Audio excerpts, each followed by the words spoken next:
노년의 유배 생활을 하니 아이가 자라는 모습을 보는 것이 유일한 낙이라. 여기 아이가 자라나는 모습을 기록하여 애지중지 손자 사랑하는 마음을 실어 놓는다. 아이가 만약 장성하여 이것을 보면은 아마도 할아버지의 마음을 문자상에서 볼 수 있으리라.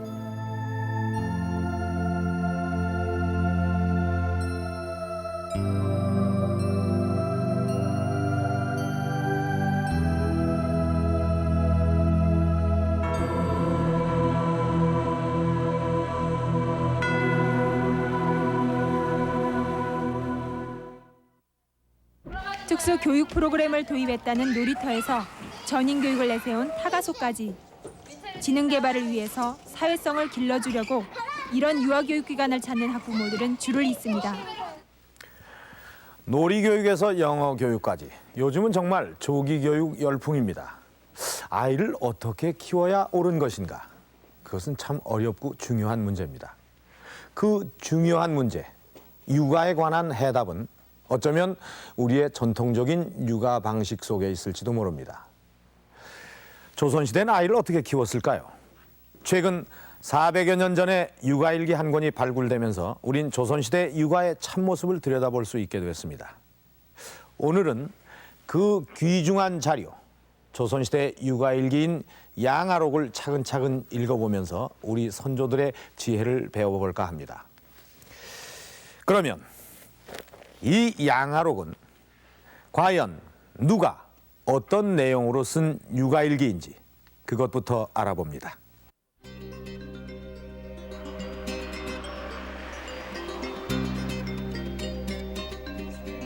조선시대에 쓰여진 육아일기 양아록은 충청북도 괴산군의 성주이시 문중에서 발견됐다. 400년 전에 쓰여진 60페이지 분량의 필사본. 손자를 기르기 위해서 양아록이라는 이런 수기 책자를 이렇게 낸 겁니다. 그리고 기록해야. 양아록은 아이가 태어난 순간부터 14살까지 14년 동안 아이가 자라고 병들고 공부하는 모습이 장편 고시와 산문으로 상세히 기록돼 있다. 후손들이 가보로 여기며 보관해온 이 400여 년 전의 귀중한 기록은 최근에야 학계의 노력으로 세상에 공개된 것이다. 이건 우리 종종에서 우리 가보로 인정하고서 사뭇 두는 거지 세상에 발표하는 것이 좋지 않다 말이야. 그래 이제 사뭇 종중에다가 보관을 해 내려왔었습니다. 양아록의 저자는 명종대 학자 이문건이다. 이문건은 일찍이 조광조의 문화에서 공부해 이조 좌랑까지 지냈고 율곡이와 태계이황, 남명조식 등 당대 대학자들과 나란히 학문을 토론했던 대학자이자 조광조가 김효사화로 목숨을 잃었을 때 유일하게 조광조의 죽음에 예의를 갖춘 대쪽 같은 선비였다. 그는 지금도 충청북도 괴산의 화암서원에 이황 등과 나란히 배향돼 오래도록 후손들의 귀감이 되고 있는 인물이다. 하지만 김효, 을사 두 차례의 사화에 연루돼 경상도 성주 땅으로 유배길을 떠나 23년간을 지내다 유배지였던 성주 땅에서 세상을 떠났던 불행한 지식인이기도 했다. 이문건의 양아록은 이문건이 유배지인 성주 땅에서 얻은 유일한 손자 숙기리를 키우면서 썼던 육아일기였다. 조선시대의 양반가에서 이루어진 육아의 모습을 살펴볼 수 있는 소중한 자료인 것이다. 이 양아록은 조선시대 육아 기록이 거의 없는 상황에서 매우 중요한 기록이라고 생각이 되는데요. 처음 태어날 때부터 기고, 안고, 설 때까지의 과정, 또 말을 배우는 과정, 또 질병이 생길 때부터 치료되는 과정까지를 자세히 기록해 놓았습니다. 그래서 이 자료는 조선시대 유일한 유아 양육에 관한 자료, 또 의학에 관한 자료로서 매우 중요한 조선시대 생활사 자료라고 생각이 됩니다.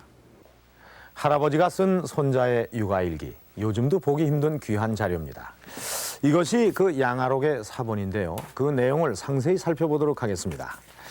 첫머리에는 이 양아록을 쓴 까닭을 적은 서문이 있고 그 다음에는 안기, 기기 등의 발달 과정과 특히 손자가 아플 때 그 병세와 치료 과정을 상세히 기술을 해놓았습니다. 또 손자를 학자로 키우기 위한 노력과 그 과정에서 겪은 어려움 등을 주로 시의 형태로 적어놨는데요. 특히 시로 적은 부분은 산문으로 부기를 달아서 적어놓았습니다. 자, 그럼 조선시대 아이는 어떻게 자랐을까요? 이 양아록은 명종 6년 1551년 정월 초닷새 이문건의 손자가 태어나던 순간부터 시작됩니다.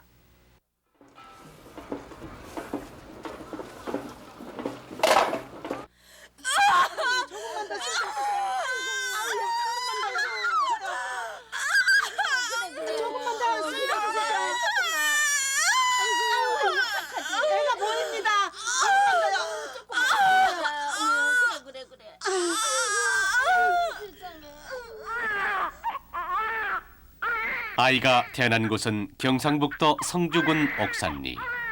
이문건이 유배 생활을 하던 성주의 아전 배순의 집 북쪽방이었다. 예전엔 유배를 당해도 온 가족이 함께 살았기에 이문건은 유배지에서도 손자의 탄생을 지켜볼 수 있었다. 수고했다. 응? 이제 푹 쉬거라. 응? 아니요, 어머니. 사내 아이라니. 이제야 낯을 들고 다닐 수 있겠네요. 해산을 도운 것은 이문건의 부인 김씨와 여종 돌금이었다. 사내 아이라 낫으로 탯줄을 잘랐고 손가락에 비단을 감아 입속에 더러운 것을 닦아주고 감초탕과 꿀을 먹인 다음에야 젖을 주었다. 이문건이 기록하고 있는 이 해산법은 통일보감 등에 전하는 조선시대의 일반적인 갓난아이 해독법이었다. 감초즙으로 입속의 오물을 닦아낸 뒤 꿀에 갠 주사가루를 빨아 삼키게 하면 잡병을 이어날 수 있다. 이렇게 해야 아이가 젖을 토하지 않고 잔병이 없다는 것이었다. 그 시각 이문건은 초조하게 소식을 기다리고 있었다. 시아버지는 37일, 즉 출생 후 21일이 지나야 비로소 아이와 첫 대면을 할 수가 있었기 때문이다. 딸이! 어찌 됐느냐? 나 꽃입니다요, 꽃이요. 왜야? 아들이라고? 종종 아들이었다. 네, 그렇습니다, 나리. 이제야 겨우 가풍을 잊게 됐으니 조상님들 얼굴을 뵐 수 있게 됐구나. 손녀 셋을 본 끝에 겨우 얻은 아들 손주였다. 이문건은 이날의 기쁨을 이렇게 표현했다. 오늘 기쁘게 저 벌거숭이를 보노라니 늙은이의 생각이 어린애가 되었네. 유배살이의 쓸쓸함이 태평으로 바뀌었으니 스스로 술을 마시며 늙은이를 경축하네.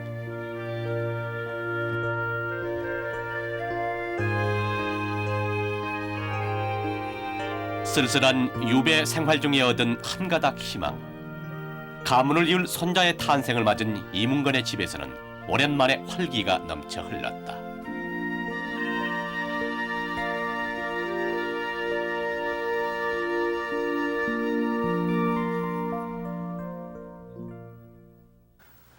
여기 이 금줄이 이문건의 집 앞에 내걸렸던 것과 같은 금줄입니다. 남자아이일 때는 붉은 고추가 3개, 여자아이일 때는 청솔가지 3개와 수출을 번갈아 꼽아서 37일, 즉 21일 동안 사립 위에 내걸었던 것입니다. 이 금줄은 아버지가 될 사람이 아이가 태어나기 전에 미리 깨끗한 볏짚을 골라서 아이가 무사하게 태어나기를 기원하면서 만들어야 했고, 보통 새끼는 오른쪽으로 꼬우는 데 반해 이 금줄은 왼쪽으로 새끼를 꼬아서 그 끝을 자르지 않아야 했습니다. 귀신이 싫어하는 왼쪽으로 새끼를 꼬아서 귀신의 시샘으로부터 산모와 아이를 보호하겠다는 뜻이 담겨 있고, 또 이 금줄이 내걸려 있는 동안 외부인들의 출입을 막아서 각종 질병을 예방하자는 의미도 담겨 있었습니다. 갓 태어난 아이의 건강을 위해서 감초탕을 먹였다든지 또 이와 같은 금줄을 만들어서 내걸었다든지 하는 것은 그 시대 우리 선조들이 얼마나 정성스럽게 아이의 출산을 맞이하려고 했는지 짐작하고도 남음이 있습니다. 하지만 이와 같이 아이에게 드리는 정성은 지금부터가 시작입니다.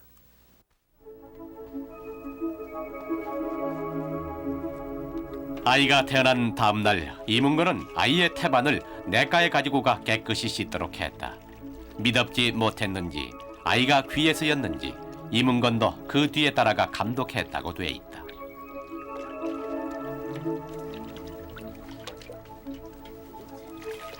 애인은 깨끗이 씻었느냐?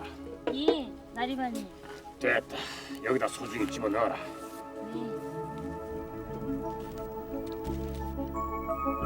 조선시대 아이의 태는 태우거나 물에 띄우거나 항아리에 담아 좋은 자리를 골라 묻는 것이 일반적인 풍습이었고 태를 넣은 항아리가 곧 태항아리였다. 왕손들의 태는 궁중에서도 가장 고급의 도자기를 골라 우선 밑바닥에 헌 동전을 깔고 100번 정도 씻은 태를 조심스레 넣은 뒤에 입구를 기름종이와 파란 명주로 덮어 잘 묶었다.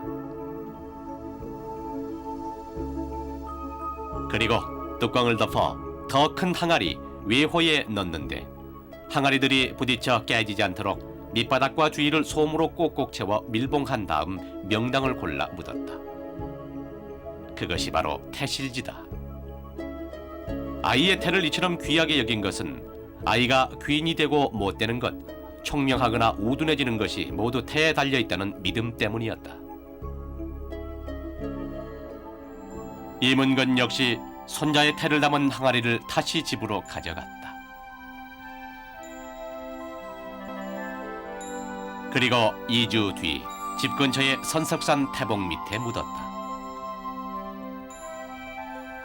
이문건이 손자의 태를 묻은 선석산 태봉은 세종대왕의 왕자와 공주 19명의 태가 묻혀있는 명당 중의 명당이었다.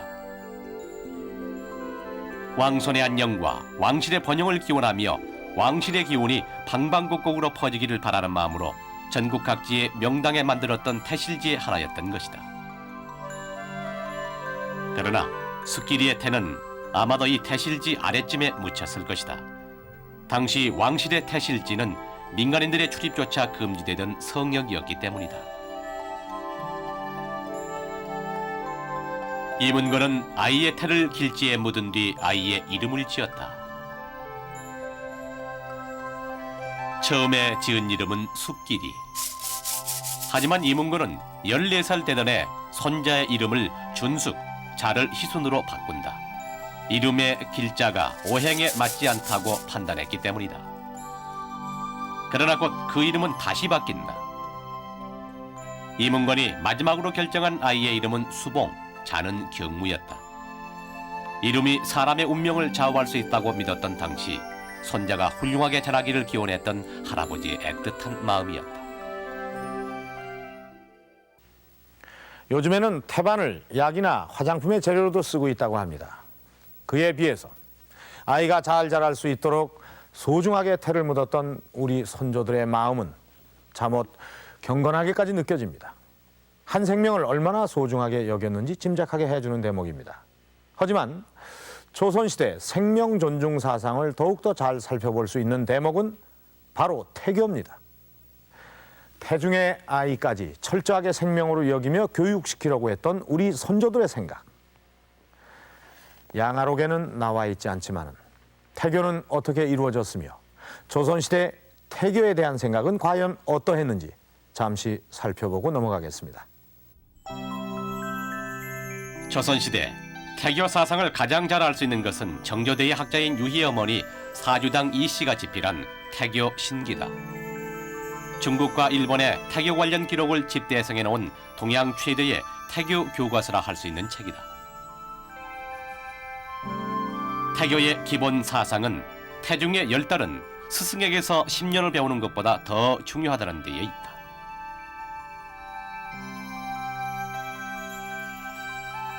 한 나이가 심신이 건강하고 인격적으로 훌륭한 사람으로 성장하는 관건은 우선 합방 시 부모의 심신 조건과 임신 중 부모의 심신 상태에 좌우된다는 것이다. 따라서 태교에서 가장 중요시되는 것은 역시 아기를 수태하고 있는 임신부의 마음가짐과 조신한 행동이었다. 여성은 아기를 가지게 되면 고관의 관대나 흉배, 옥, 신선의 그림 등 고귀한 물건들을 구해 늘 가까이 두고 보거나 어루만짐으로써 아기가 고귀한 인물이 되기를 기원해야 했고 음식도 가려서 먹어야 했다. 잉어와 같은 권장식품을 먹고 과일과 채소도 모양이 좋은 것을 골라 먹어야 했다. 결국 좋은 것을 먹고 보고 들어 정서적 안정을 취하라는 것이 태교의 요체였던 것이다. 조선시대 태교 사상에서 특히 주목되는 것은 태교에 있어서 아버지의 역할을 상당히 중요하게 여겼다는 점이다. 아기의 지각은 부친의 태교에, 생김은 모친의 태교에 달려있다고 생각해 잉태 시 부친의 단정한 마음가짐이 무엇보다 중요하다고 했다.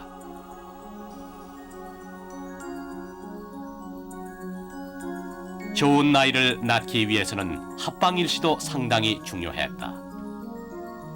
합방 날짜가 임신들 태아의 장래와 밀접한 관련이 있다고 믿었기 때문이다. 일단 좋은 날을 가려 합방해야 했고 술을 마셔 정신이 혼미할 때, 과식하거나 허기졌을 때, 또 부뚜막이나 뒷간에서는 잠자리를 하지 않아야 한다고 했다. 아이를 가진 후에도 아버지의 역할은 적지 않았다. 우선 수태가 되면 금욕하는 것이 원칙이었고 언행을 조심해 분별 있는 행동을 하도록 요구받았으며 특히 살생을 하지 말고 덕을 베풀어야 했다. 임신부의 마음이 안정되도록 도와줘야 좋은 아이를 낳을 수 있다는 것이다. 서당에서는 이와 같은 두성태교를 위해서 논어 공부를 끝낸 학생들에게 보정이라고 하는 생리철학을 가르쳐 주었다. 곧 절도 있는 몸가짐으로 지혜 있는 성생활을 요구하는 성교육이었다. 부부가 함께 건강하고 총명한 아이를 낳기 위해 최선을 다했던 조선시대의 태교 사상, 그것은 우리 선조들이 가졌던 생명 존중 사상의 한 표현이었다. 한국식 그 나이 계산법은 임신이 수정이 이루어진 당시서부터 눈에 안 보이는 그 280일 기간을 우리 연령에 포함을 시켜서 1년이라고 한 살이라고 하지 않습니까? 이것은 우리가 눈에 보이든 안 보이든 간에 생명이 시작이 됐으면은 이 시기를 태교 같은 그런 좋은 교육 방법으로서 태아를 잘 보호해서 심신이 건강한 아이를 낳아야 된다라는 그런 자손 존중, 인간 존중, 또 나아가서 생명 존중 사상이라고 보는데요. 조선시대 사람으로서의 역할 중 가장 중요한 것은 부모가 되는 것이었습니다. 그래서 조선시대 여성들은 태교의 노예라고 할 정도로 엄격한 생활 태도를 요구받았고 아버지 또한 그 범주에서 벗어나지 않았습니다. 조선시대의 부모가 된다는 것은 요즘에 비하면 엄청나게 어렵고 중요한 일이었습니다. 그렇다면 그렇게 중요한 태교의 원리가 얼마나 과학적이었던 것일까요?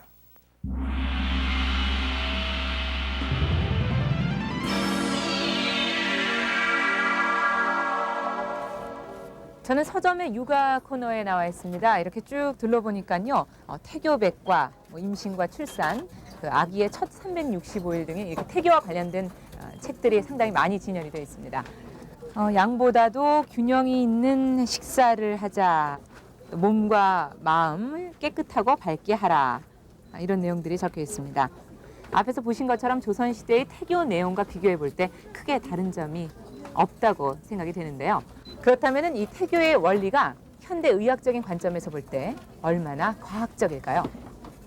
그래서 태교라고 하는 것은 우리가 엄마하고 그 뱃속에 있는 태아하고는 한 몸이기 때문에 결국은 엄마로부터 들어오는 많은 영향들이 결국은 아기한테 많은 영향을 주기 때문에 상당히 과학적인 근거가 많이 있다고 볼 수 있습니다. 여기 좋은 논문이 하나 있는데 태아에 있는 태반과 엄마의 그런 여러 가지 신체적인 조건들에 대한 혈액 순환들이 엄마하고 아주 하나 거침없이 그냥 유통이 되고 있습니다.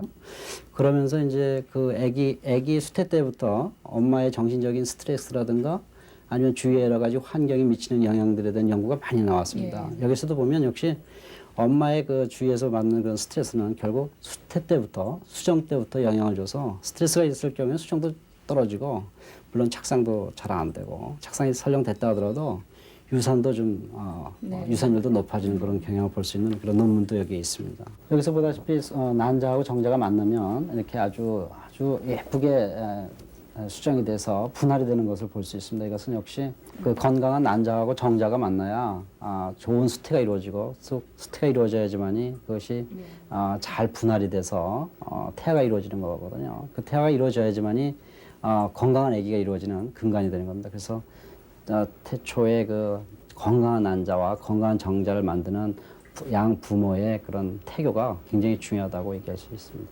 네, 이게 임신 7주, 8주쯤 돼서 아기의 사지와 눈, 코, 입 그리고 팔다리가 생성되는 아주 초기에 세밀한 그런 단계가 되겠죠.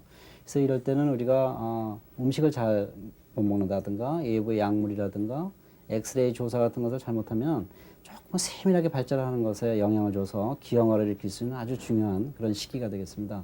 그래서 이 조선시대 때 그 먹는 것도 좀 가려서 먹고 또 몸가짐도 좀 조신하게 해라 하는 게 바로 이때에 해당되는 그런 얘기군요. 물론 그렇습니다. 대개 이제 이것은 임신 한 5개월쯤 되면은 모든 기관들이 다 이제 형성이 되고 이제부터는 이제 성숙되어 가는 과정이 되겠습니다. 이때부터는 이제 엄마의 외부로부터의 그런 스트레스가 아기한테 태초를 통해서 직접 영향을 줘서 그 정신적인 그런 안정, 불안정에 영향을 주기 때문에 음악을 듣는다든가 그런 엄마의 안정적인 그런 태교가 신체 발달에도 중요한 역할을 하는 그런 시기가 되겠습니다.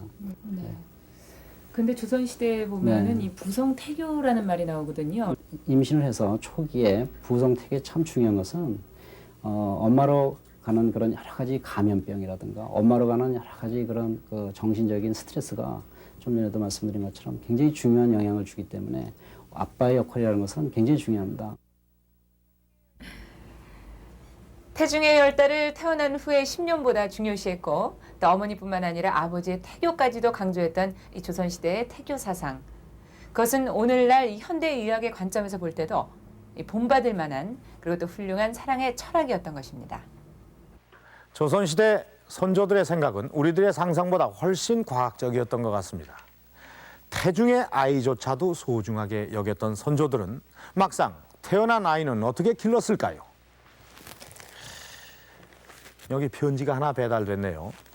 함경도에 유배돼 있던 조카가 이문건에게 보낸 편지입니다. 손자를 얻은 데 대한 축하의 편지인데요. 이 축하의 말 끝에 한 가지 덧붙인 말이 흥미롭습니다. 바라건대 너무 귀여워하고 보호하지 마시고 보통으로 생각하고 길러주시기 바랍니다. 아이를 너무 귀하게만 키우지 말라는 당부의 글입니다. 아이의 귀저귀는 70 넘은 노인의 헌옷으로 만드는 것이 일반적이었고 실록에서도 왕세자조차도 비단옷 입히는 것을 경계해야 한다는 대목이 여러 번 나옵니다.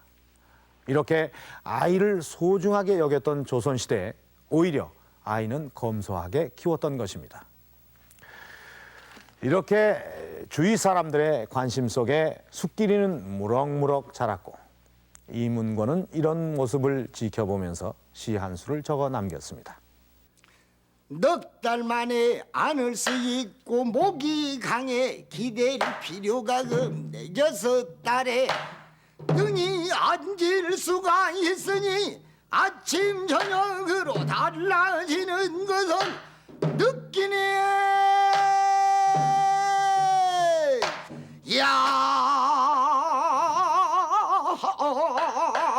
양손에 뭉글거 잡고 엉거져 청양다리로 버티네 그리요. 한 발이 더 지나니 다리를 피고 홀로 섰네. 동기는 양캐가 조금 나오는 날 네가 쓴 것이 마침 이날이라. 죽은 건데 너는 조용히 이로부터 그러려니 잘못 옆으로 넘어지지 말고 조용히 의리를 걷고 길함을 보존하라.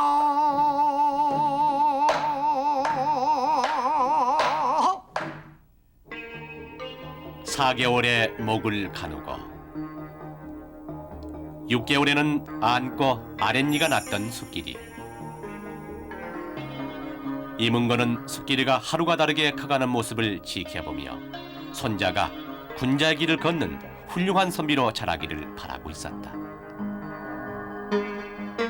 숫길이가 처음 걷던 날 잘못 옆으로 넘어지지 말고 조용히 예의의 길을 가라던 그의 소망처럼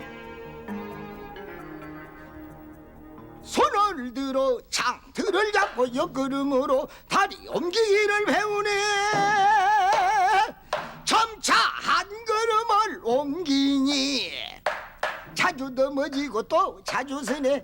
나에게 두 손 들고 웃으며 넘어지니 넘어지는 것이 두려우리. 등을 쓰다듬고 밤을 부비니 붙잡고 희롱하며 우리의 길을 부르네.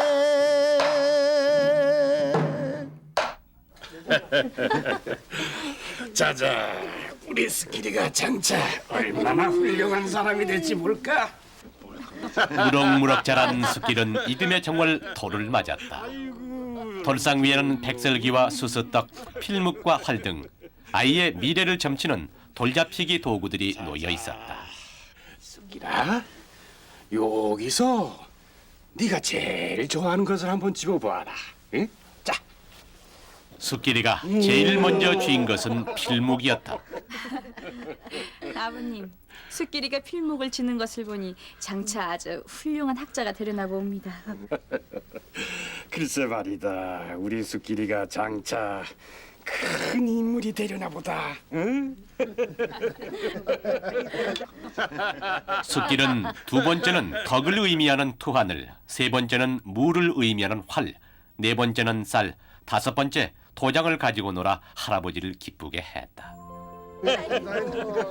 얘야, 얘가 이 보통 놈이 아니구나. 이문건은 그날의 심경을 이렇게 읊고 있다. 은근히 네게 바라노니 끝까지 덕을 이루어 온유하고 순강하여 성인과 더불어 짝짓게 하라. 요즘도 그렇지만은 조선시대 아이의 도울은 굉장한 의미가 있었습니다. 아이는 잘해야 반타작이라고 할 정도로 영아 사망률이 높았던 때문입니다. 양아록 속에서도 영아 사망률이 엄청나게 높았던 것을 확인할 수가 있습니다. 이문건에는 아들 셋과 딸 둘이 있었습니다. 그 첫째 아들은 임실 8개월 만에 낙태가 됐고 둘째는 숫길이의 아비인 온입니다. 그 다음 둘째 딸은 마마로 죽었고 그 다음 또 딸을 낳았는데 병을 앓다가 10살이 넘어서 죽었습니다. 그 다음 막내는 9달 만에 낳아서 겨우 하루 만에 죽었습니다. 그래서 5 중에 살아남은 것은 숫길의 아비인 온뿐입니다. 손자 역시 마찬가지입니다. 온의 첫째 부인은 딸을 낳다가 모녀가 함께 죽었고 둘째 부인 김씨는 숫길을 낳았으나 열병으로 바보가 되었습니다. 그 다음 둘째 딸 숙복은 역시 토사로 사망했습니다. 그 다음 나온 것이 양아록의 주인공 수봉, 즉 숫길입니다. 그 다음 또 딸을 낳아 이 역시 5 중에 셋만 살아남았던 것입니다. 이렇게 영아 사망률이 높았던 까닭에 1년을 살아남는다는 것은 정말 축하하고 경하해야 할 일이었습니다. 그렇다면 양아록의 주인공 숫길은 아무 병도 없이 무사히 자랐던 것일까요? 약한 피부에 혈기가 깊지 않으니 미운 벼룩과 이가 다투어 침입하네. 갓난의 마음이 괴로워도 어찌 말할까. 온몸에 침 찔린 빨간 상처를 안쓰럽게 보네. 숫길은 태어나자마자 이와 벼룩에 시달려 바라보는 할아버지의 마음을 안타깝게 했고 8개월 무렵에는 2달 가까이 계속된 심한 설사로 고생을 했다.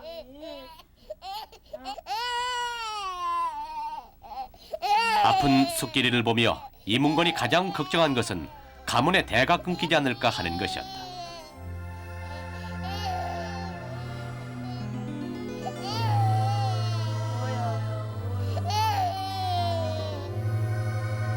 다행히도 이지를 이겨낸 숙기리는 3살이 되자 다시 학질과 눈병, 4돌 반 무렵엔 다시 학질에 걸려 고생하다 겨우 나았으나 2달 후에는 또다시 손톱을 다쳐 할아버지의 마음을 아프게 했다.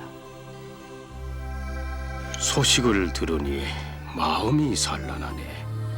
보려고 해도 한사코 상처를 감추네. 며칠 후 내보였으나 몸이 떨려 자세히 보지 못했네. 5돌이 지나서는 마을에 돌던 전염병 천연두에 걸렸다. 할아버지가 밤을 새며 간병한 덕분에 겨우 목숨을 구하기는 했으나 숙기리는 곧바로 볼거리에 걸렸다. 그리고 볼거리가 나아가자 다시 귀병을 앓았고 귀에 종기가 나 오래도록 고생을 했다.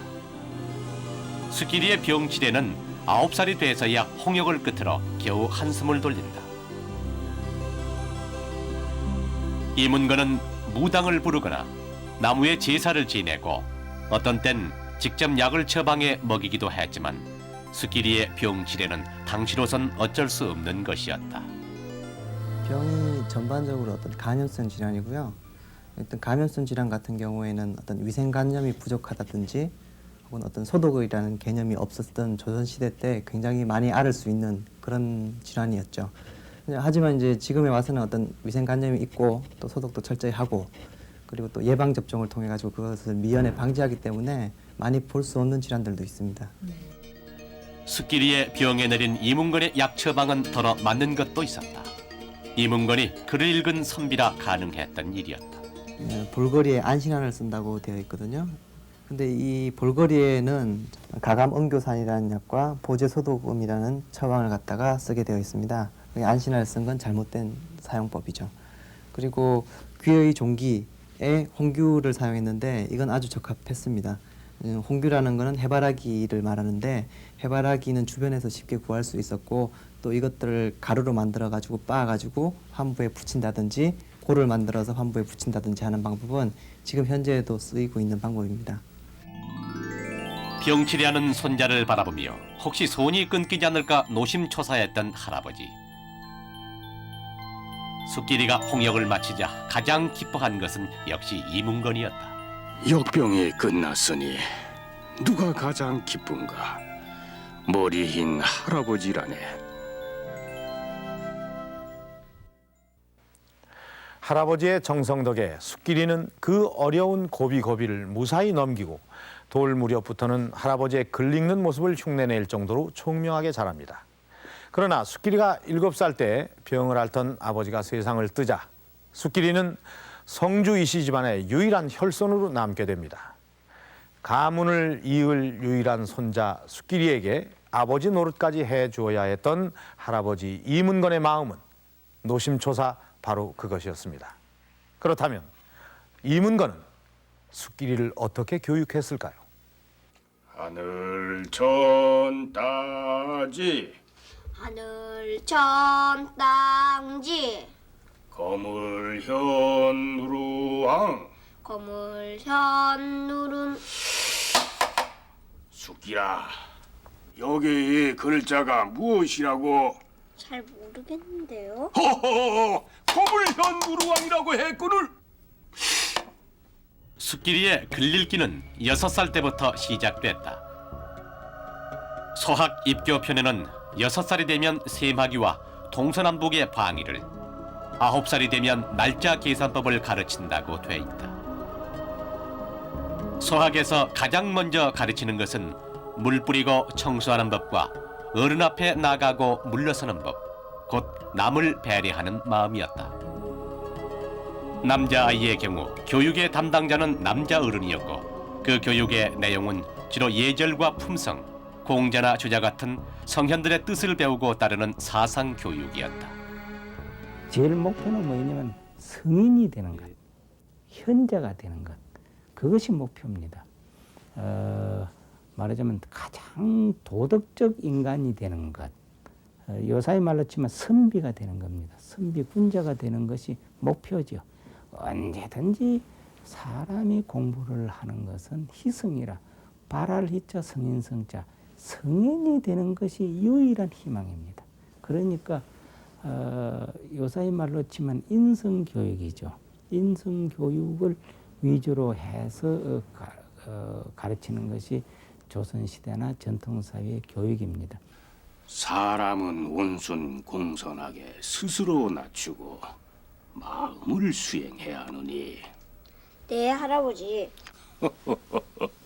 이문건 역시 숙기리에게 늘 이르는 것이 독서를 통해 사대보다온 지적 교養과 예의 범죄를 겸비한 지식인이 돼야 한다는 것이었다.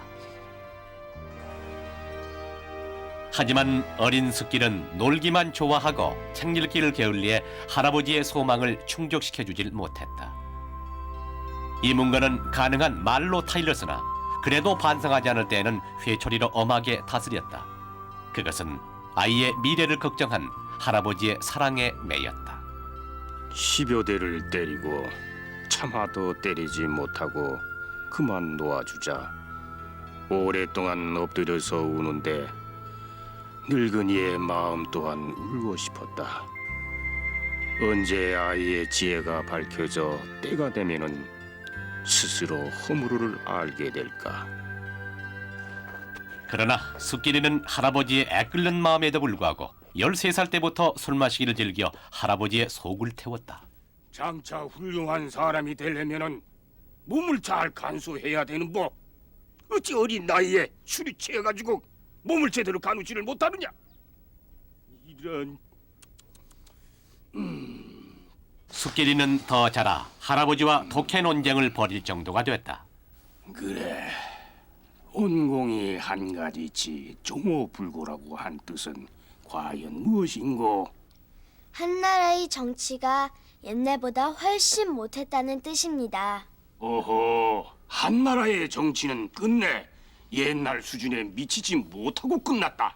이렇게 해석하는 것이야. 어찌 그렇습니까?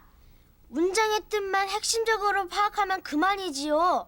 허허, 계속 고집을 부릴 테냐? 그 뜻도 중요하지만은 올바른 순서로 해석하는 버릇을 길러야 글 읽기가 느는 법이야. 회초리를 아끼지 않고 손자가 잘 자라기만을 바랐던 이문건. 그의 육아일기는 아이가 14살 되던 해 이렇게 끝났다. 늙은이가 진심으로 하나 있는 손자에게 기대하노니 학문으로 이루어 시정여일하게 가문을 세우는 것이다. 오늘날 아이의 교육은 거의 어머니 손에 맡겨져 있다시피 하지만 조선시대 교육은 태교에서부터 부모와 조부모 모두에게 책임이 있습니다. 또 그 교육 방법은 우리가 생각했던 것보다 훨씬 더 엄격했습니다. 우리는 양아록을 통해서 손주에 대한 한없는 사랑을 가지고 있으면서도 가르침에 있어서는 엄격하기 그지없었던 한 할아버지의 모습을 볼 수가 있었습니다. 부친을 잃고 가문의 유일한 가계 계승자로서 할아버지의 엄격한 훈육 속에서 자라났던 숙길. 그의 장래는 과연 어떻게 됐을까요? 이문건은 양아록을 정리해 책으로 엮은 지 1년 뒤 74세 나이로 유배지에서 세상을 떠났다. 당시로는 천수를 다한 나이였으나 그는 손자의 미래를 걱정하며 지하에서도 편히 쉬지 못했을 것이다. 그렇다면 숙기리는 그 이후 과연 어떻게 자랐을까? 그러나 성주이 씨 족보에서 숙기리의 마지막 이름인 수봉은 찾을 수 없었다. 이문건의 다음 때 후손으로는 원배라는 이름이 남아있을 뿐이었다. 그 원배는 16살 이후 큰아버지에 의해서 이름이 바뀐 수봉이었다. 종손은 사뭇 혈손으로 지금 18대가 난 거예요. 18대 손이. 양계 없이. 종손이 끝이지 않고서 지금 18대 손이 났습니다. 그럼 그 후손이 지금 몇 명 정도 됩니까? 지금 글쎄 그 양반 후손이 한 500호째예요. 그 원배 수봉은 임진왜란 당시 윤우 조복 등과 함께 뜻을 모아 의병을 일으키고 경문을 써붙여 이후 나라에서 상을 내리려 했으나 사양했다고 한다. 할아버지의 엄격한 훈육이 결국은 수봉의 미래에 영향을 미쳤던 것이다. 볼 때는 그 독서를 통한 지적 교양을 겸비하고 또 4대부다운 범도를 갖춘 그러한 군자연한 그러한 이상적인 인물을 목표로 이 손자를 교육을 합니다. 근데 오늘날 이제 대개 학력만 위주로 하고 인격을 도외시하는 요즘 교육 풍토에서 보면은 그 묵제공의 어떤 교육의 방향이 이 시대 우리들에게 어떤 교육의 방향을 전해주는 게 아닌가 그렇게 생각을 합니다. 후일 이문건의 후손들은 이문건이 손자를 길렀던 정성을 이렇게 전했다. 그 성의가 이와 같이 순수하고 그 훈계가 이와 같이 독실하니 우리 종족이 번창한 것은 선조의 음덕이 독실한 데서 나온 것이다. 우리는 지금까지 14년간의 육아일기 양아록을 통해서 조선시대 양반가에서 아이를 어떻게 키웠는지를 생생하게 볼 수가 있었습니다. 조선시대 육아는 생명에 대한 외경과 애정에서부터 출발해 가족 모두의 끊임없는 관심 속에서 참된 인간을 만들기 위한 엄격한 훈육으로 이어져 왔던 것입니다. 조기교육이니 전인교육이니 하면서도 지식교육에만 치우쳐 교육의 위기가 논의되는 요즘, 조선시대 육아 방법이 훨씬 더 본질적인 부분을 담고 있다고 느껴지는 것은 왜일까요? 역사출이 여기서 마칩니다. 아이를 기르는 것 모두 알아도 반드시 나의 몸이 되지는 않는 것. 깊고 깊은 정은 본디 바르거니와 날마다 원하는 것 다른 병이 없기를. 너의 몸이 잘 자라서 끝내는 군자인이 되는 것. 덕의 문으로 잘 들어가서 응당 좋은 복을 누리기를.